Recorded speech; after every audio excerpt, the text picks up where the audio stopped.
That's a really great overview.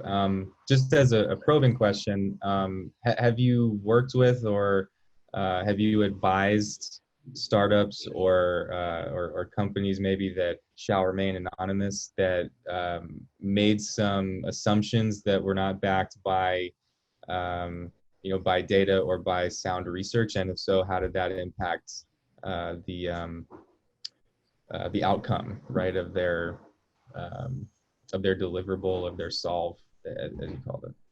Yes, and it's a good question because you find very often that um, a founder, okay, I always want to know the founder story. I want to understand why they think that an idea or the ideation is going to work. So along the road, I'm introduced to very early stage companies who have this, there's an ideator, they've come up with an idea, they think it's going to work, and they kind of, put all of this together. And then when they get to me, just as an example, there was one company that was very focused on consumer technology for sports and fan engagement.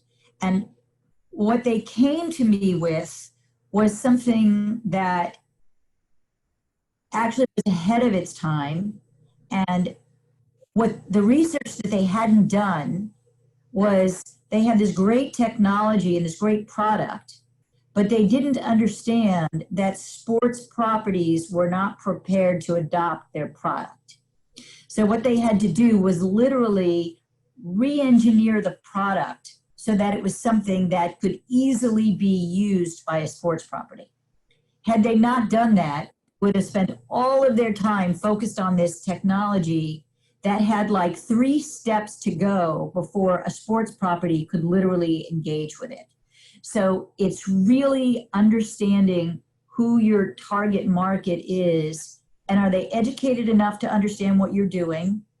And do they really need you at this point in time? And I find that a lot of very early stage companies believe that their product is perfect, but they don't, and it could be, but it's also a matter of timing.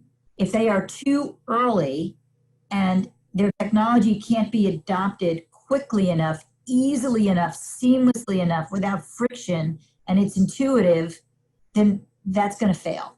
Well, I'm not going to say it's going to fail, but it doesn't have as much of a chance of success